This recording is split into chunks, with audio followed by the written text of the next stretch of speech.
Welcome to the Bridge of Two podcast.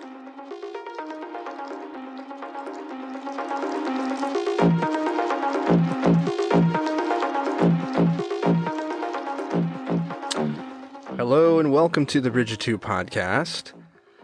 I am one of your hosts, Josh, and I'm coming to you this week with a little reading because Jeremiah and I were unable to get together, and I just thought, maybe it'd be nice to do a little reading from my book that I've been working on. Maybe some of you might find that interesting. Maybe not. Either way, I feel good about sharing it, and thought it would be good to have something out there. So I'm going to share the prologue from my high fantasy novel. And I'm going to just go ahead and jump right in. High Marshal Brand stood at the window of the high turret overlooking the northern march wall and drew his burgundy cloak around him. As usual before a dark tide, the storm rolled toward Light's Reach from the north, bringing with it cold winds, rain, and something much worse. For now, it bunched up at their border, just beyond the wall, held back by the pillar of light's protection. Soon that light would fail, and with it their border.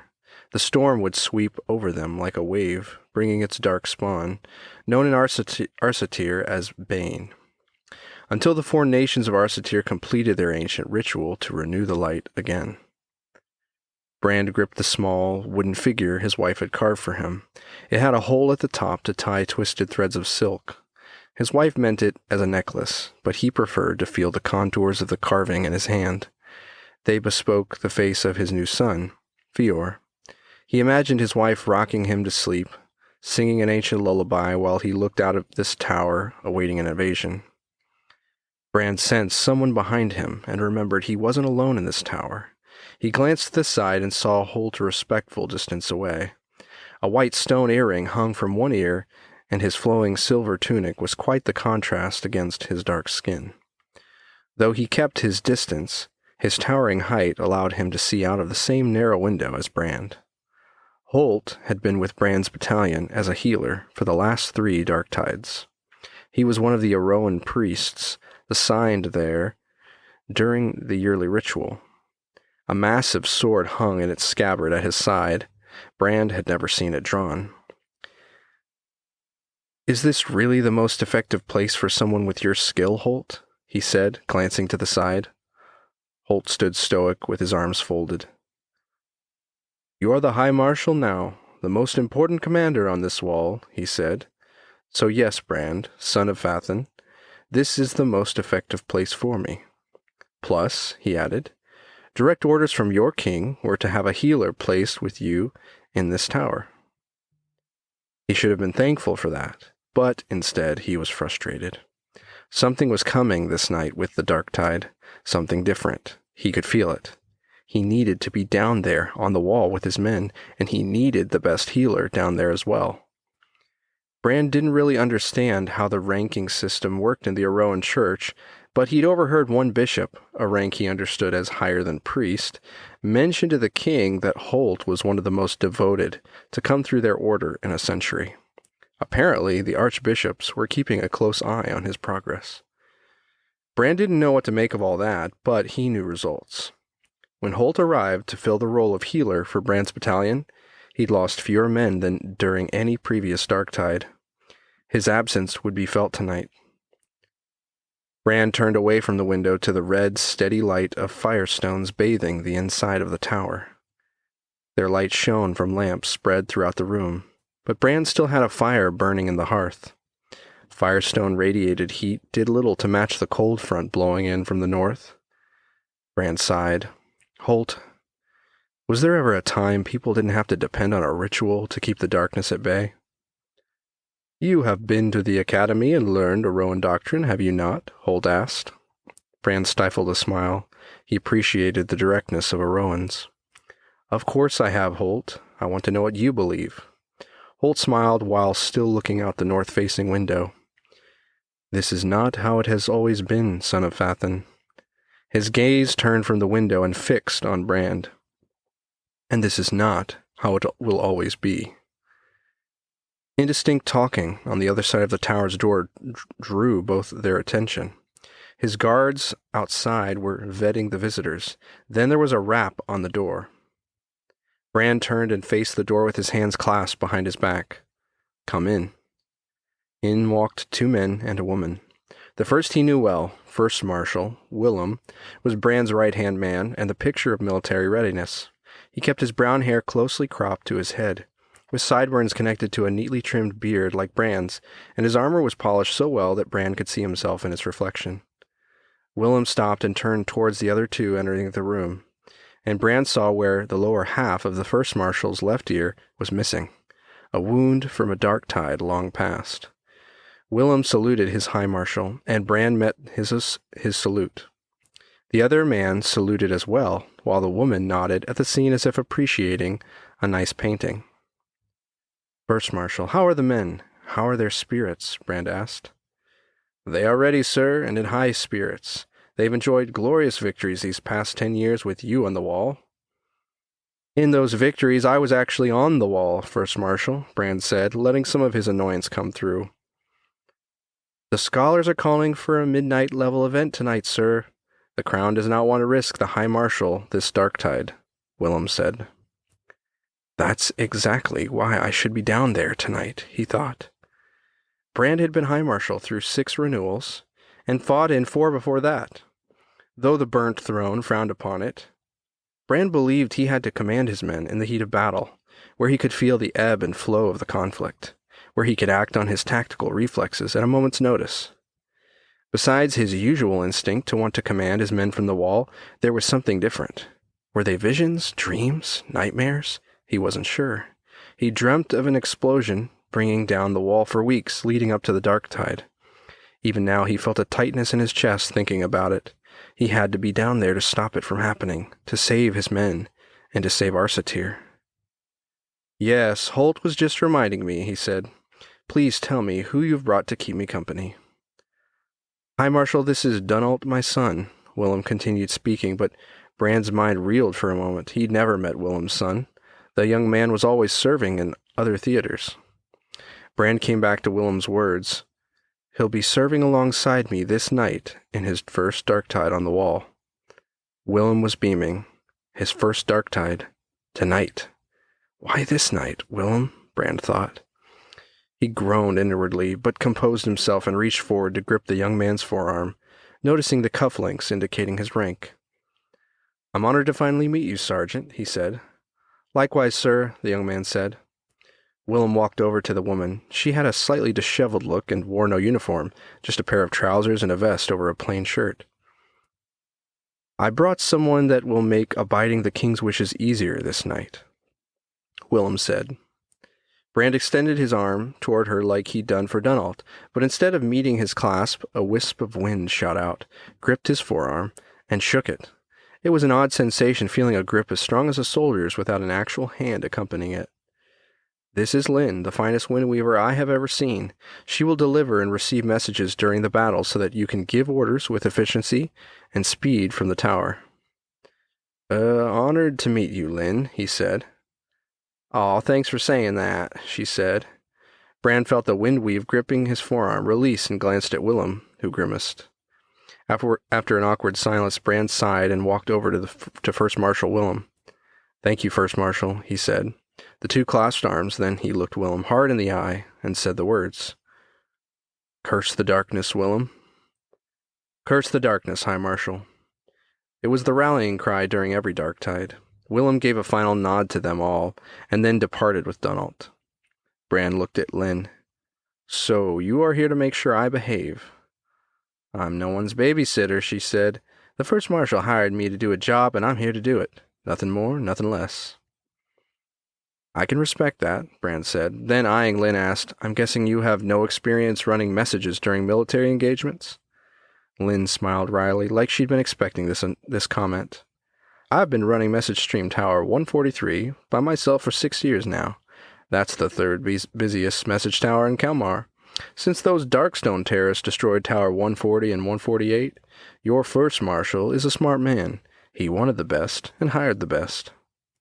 Brand's eyes widened slightly. He'd heard about the terrorist activities of a group known as the Blackstones along the outskirts of Kalmar's land, where messages from Aroa, Protea, and the Wildwood converged. He knew of the importance of the lines of communication in the area. He himself had sent a large force down to reinforce Tower 143. If you're here, Brand said.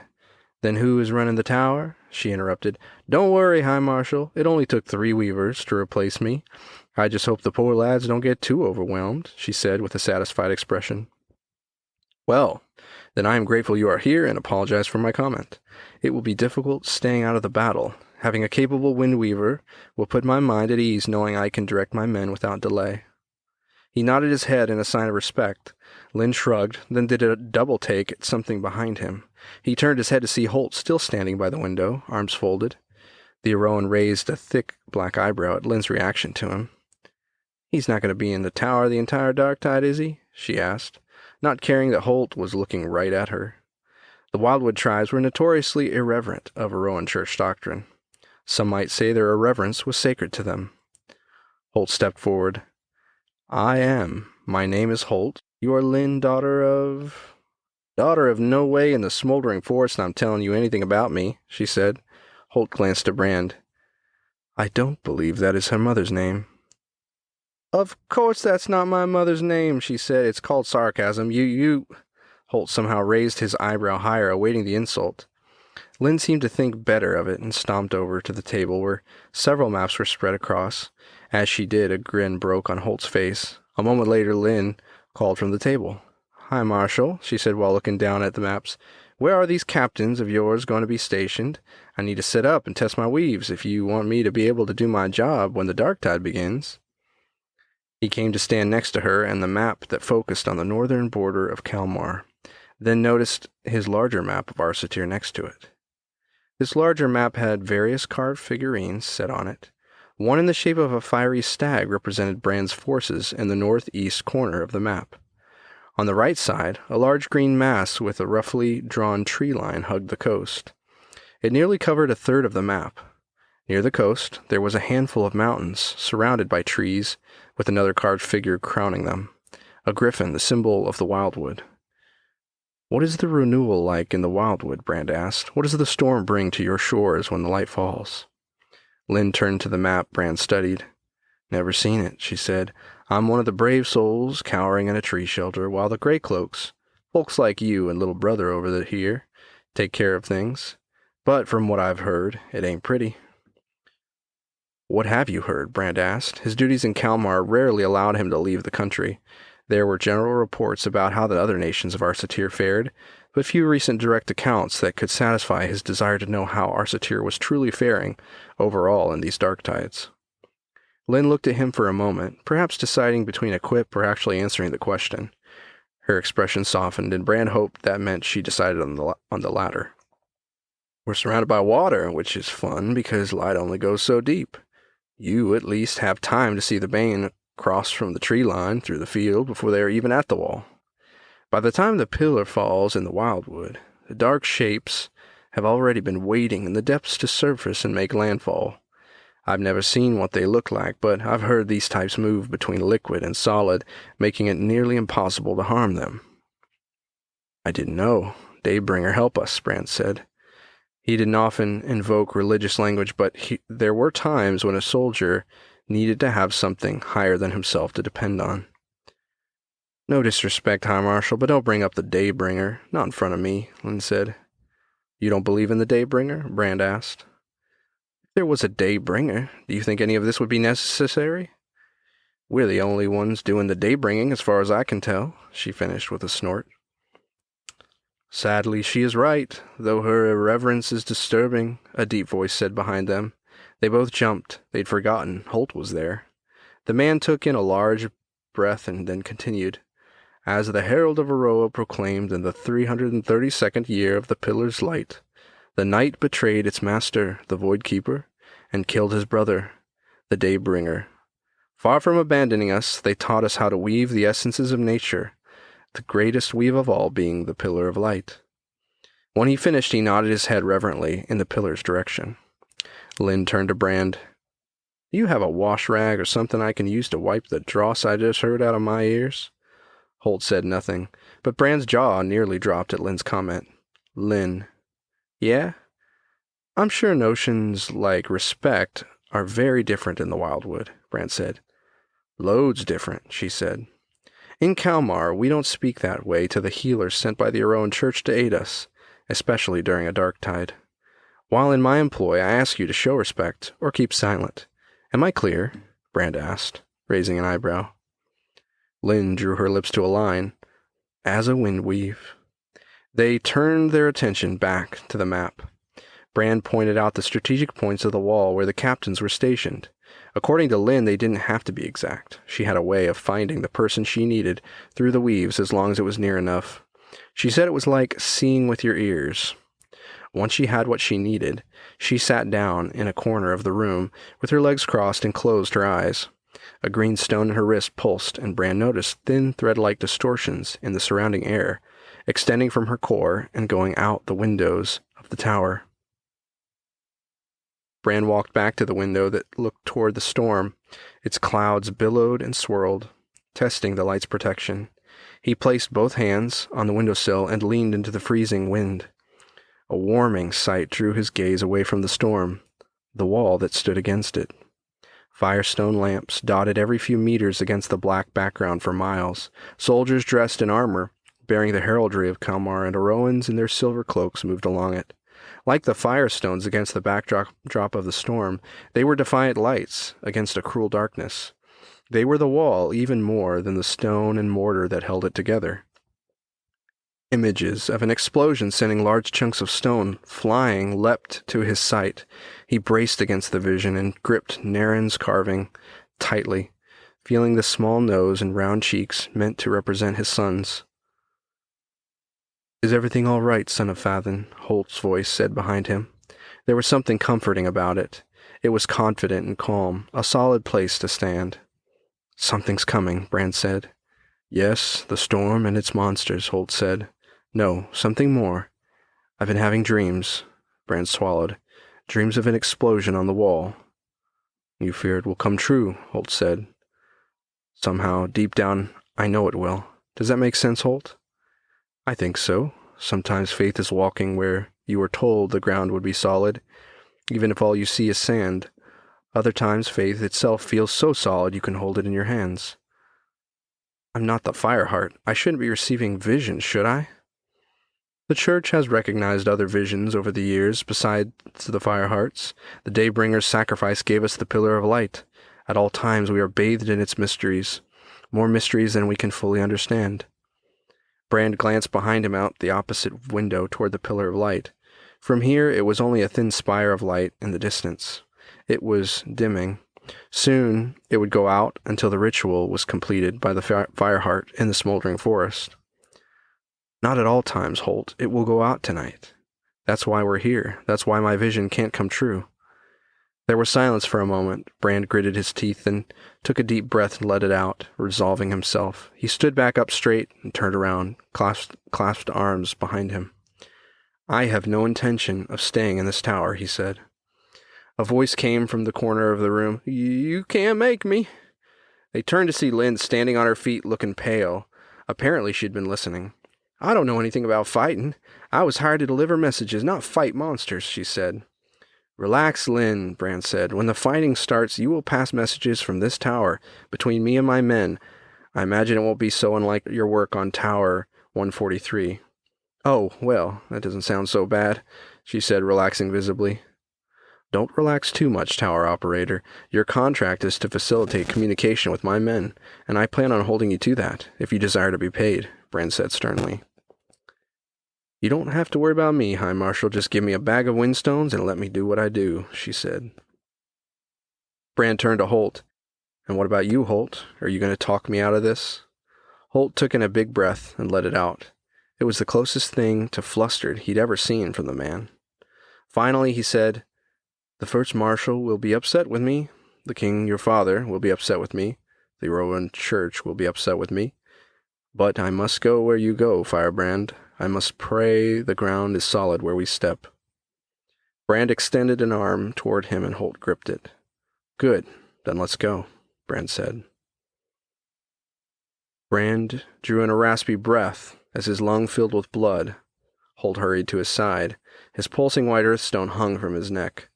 The first marshal's son, Dunault, finished the bane that had delivered the blow, while Holt drew out the dark essence from the wound and filled it with invisible white threads of earth that first closed the internal wounds and then sealed the skin. It is a good thing I came with you, Holt said, slightly out of breath, his dark-skinned fist to the ground while he recovered. He had healed dozens from their wounds already tonight, and now he brought Brand back from a mortal wound for the second time. There was no explosion, yet, but their defense of the wall was in jeopardy of failing as countless bane flowed over the tops of the battlements and up through the crenellations along the outer wall.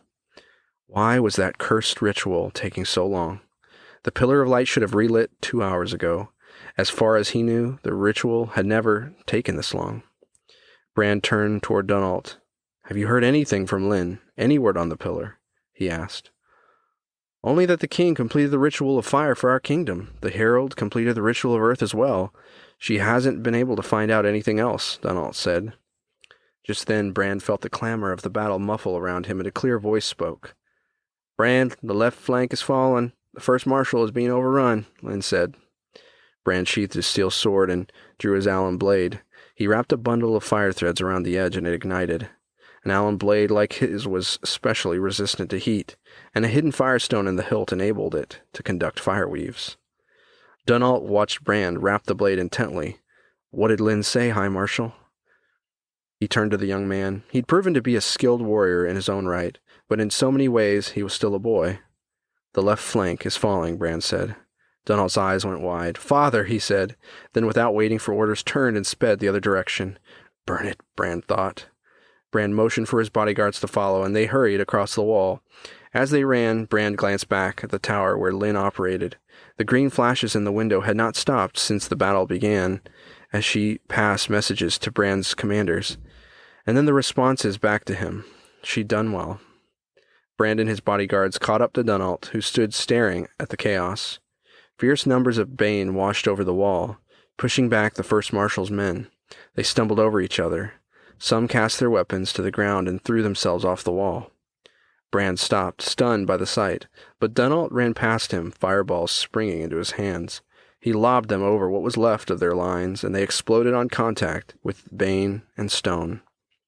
Brand drew fire threads from the stones in his arms as well, and threw his own many detonations at the bane. Their advance slowed, and smoke filled the air in the gap between friend and foe. For a moment, Dunault stood alone, just inside the smoke. Brand could make out his wide, continuous sweeps with his massive sword, a technique designed to fend off multiple attackers alone.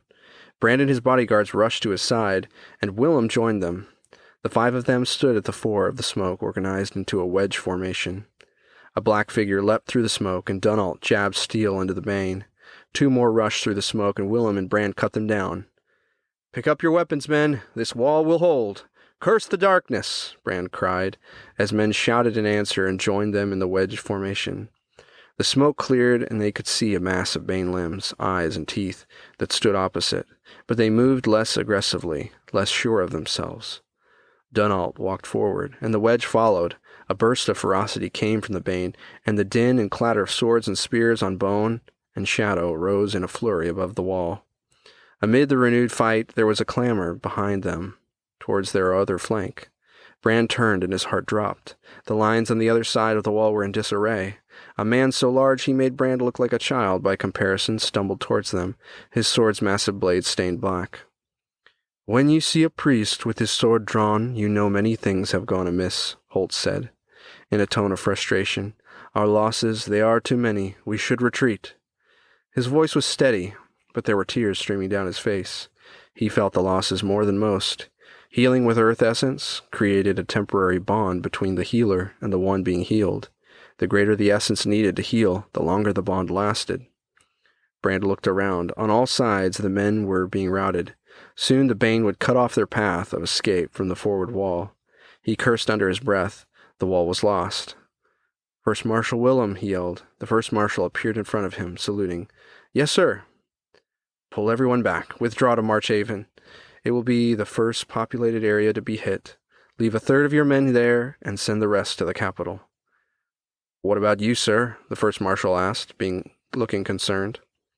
"I'll be right behind you," Brand said with a smile. Willem nodded approvingly. The words had just left his mouth when a large, dark hand reached over the side of the wall and gripped the edge of the battlement. In one fluid motion, it hoisted itself over. Like all Bane, its colors were in shades of black. Its fur was wet, and wisps of shadow curled off it. It stood on two mighty legs, and had two muscular arms on each side of its torso. 4 hands curled into fist and beat its chest as it roared. It was double Holt's height, and hardly had enough surface on the wall to keep from slipping over the side. Going the other direction would take them through the sea of bane they had barely been fending off. They were trapped. "Dunault, get the High Marshal to safety. We'll hold it off," Willem yelled.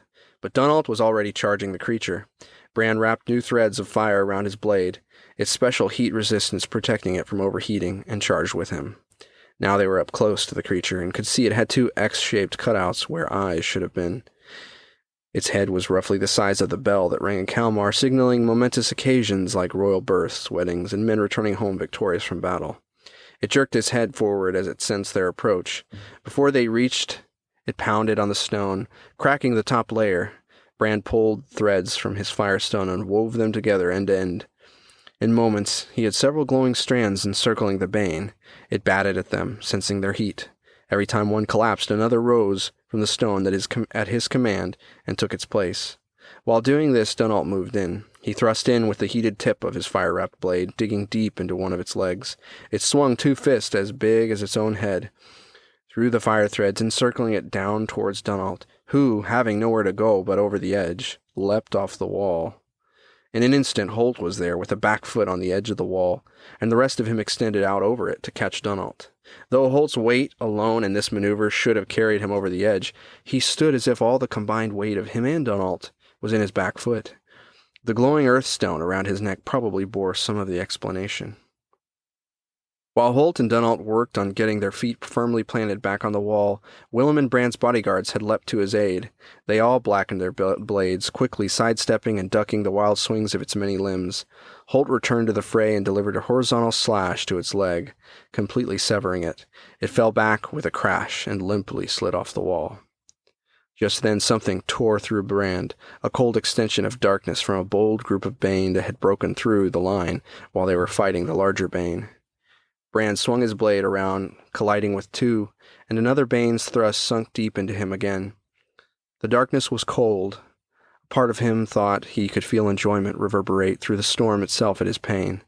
He was vaguely aware of shouts from Dunault and Willem. They rushed in front of him, beating back the bane that had broken through, but more were coming over the wall now, more than he thought possible. His knees buckled, and someone caught him. A large, dark face looked down on him. Was it the Void Keeper himself, come to carry him to a dark place to rest, a place where darkness didn't try to kill him but let him sleep? Then he felt his insides being knit back together, and a restless pounding at his limbs to get up, to move. For some reason it left a salty taste in his mouth. The light of the earthstone around Holt's neck faded. Brand stood up. "Careful. My earth essence is depleted, and your healing wasn't complete," Holt said. "I feel like the battle has just begun for me, Holt. I'd say it's complete enough," Brand said. "That is because I had to put the last thread into numbing your pain. You are hemorrhaging internally. We have to get you off the field to the other healers," he said. Meanwhile, First Marshal Willem shouted orders organizing as strategic a withdrawal as possible. Archers fired furiously from atop their towers to give the men cover while Dunault and the soldiers with him furiously defended their rear flank. Holt helped Brand make it to the part of the wall that connected back to the tower and the steps leading down off the wall. Then, Brand made the mistake of looking back.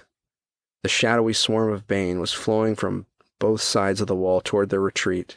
He halted his retreat and Holt spun, realizing Brand wasn't with him. The Eroan looked at him, a pained expression on his face. "Don't do this, son of Fathin," he shouted over the din. "This will do, Holt. Thank you. Get yourself to safety," Brand said. "I know what you are planning," the Eroan said with eyes closed. "Oh, you do?" "I have brought you back from mortal wounds tonight 3 times. The connection to your mind does not fade as quickly as those I've healed that have already died. I feel your resolve, your letting go, he said. Then you know why I have to do it, Brand said simply. Do not throw your life away. Come with me, Holt begged. Brand heard the pain of hundreds of dead men in his plea. He had overextended himself tonight. They all had. I saw the wall fall, Holt. For some reason I was shown this would happen. You saw an explosion, yet none has happened. Perhaps your vision was wrong, Holt said. He still tried to convince Brand against his plan. Explosion, Brand said absently. It gave him an idea. A perfect firestone sat in his sword hilt, one capable of holding 1,000 times the normal amount of fire essence, and if overloaded, an explosion 1,000 times bigger than overloading a normal stone. Suddenly, on the outer wall, a large black paw reached over the side of the wall, and the large ape-like bane hoisted itself up once more. This time with more effort. It dragged itself on its fists toward them. Don't let anyone follow me, Holt, Brand said and turned away. He willfully blocked out the sounds behind him and fixed his attention forward. The earth essence still circulated inside him and made him feel like he could run through a wall. As the large bane and the swarm of smaller ones rushed to meet him, he caught sight of something. Black threads running from the large one back to a cloaked figure on one of the battlements. A dark stone pulsed in the figure's chest, as it appeared to be willing the large bane forward. What was that? What in the smoldering forest are you doing? Lynn's voice suddenly said in his ear.